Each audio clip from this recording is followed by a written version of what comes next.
Okay, Kennedy Thomas. This is my demonstration video for tracheostomy care.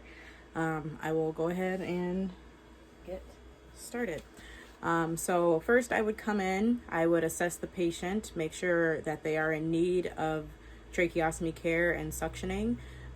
So from there, I can go ahead and turn on the suctioning machine. I would need to auscultate the patient's lungs first, listening for any sounds of fluid that are inside of the lungs or inside of the tube that they have.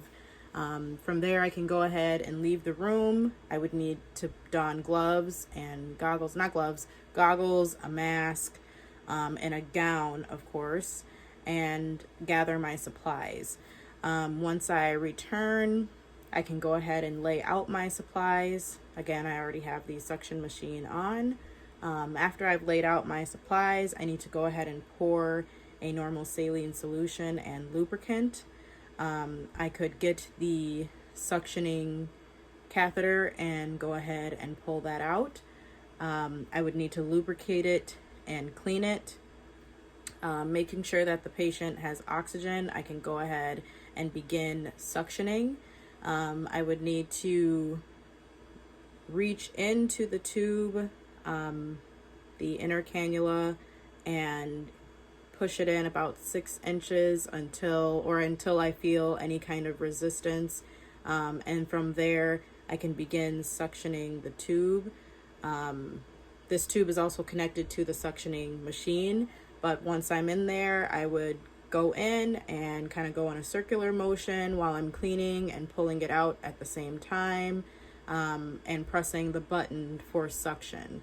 I would need to repeat that step, pull it out and flush it, and repeat that step until I felt like the trach was clean inside of the patient's throat.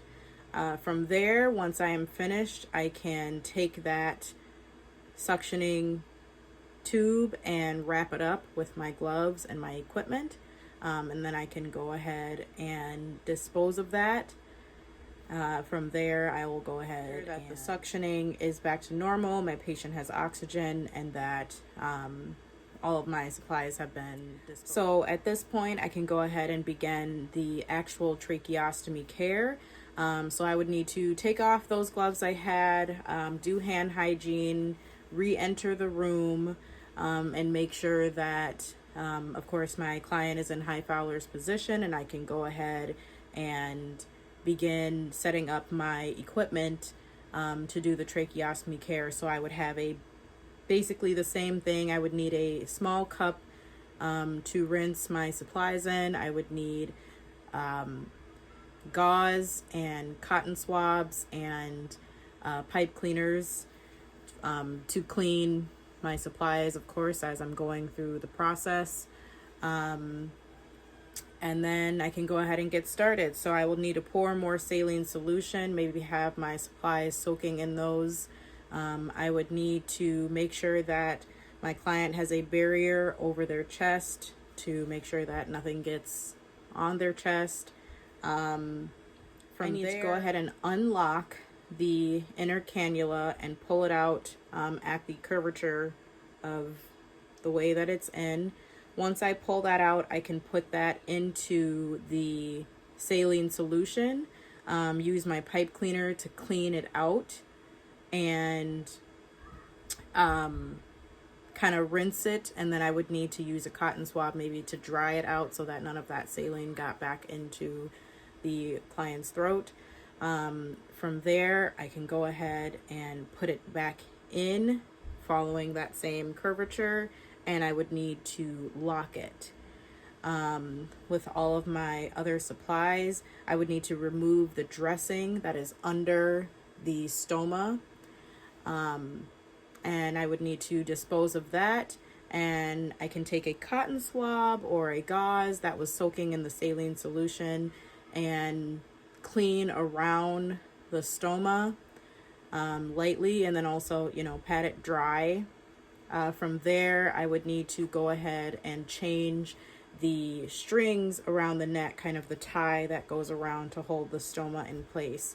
I can untie it from one side and fish it through tie it from the other side, and then I can do the same thing when I reapply a new one. I can tie it on one end and fish it through, and tie it on the other side of each side of the stoma.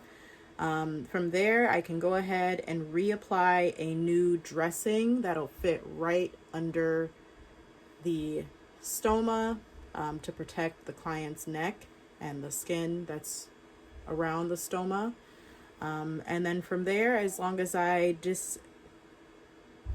at this point, I can go ahead and dispose of all my supplies, remove my gloves, make sure the patient is in a safe position, low safe position, make sure they're still in high Fowlers and that they have oxygen. And that is the end. Oh, wash hands, report, and record any findings. And that is the end of my tracheostomy demonstration video.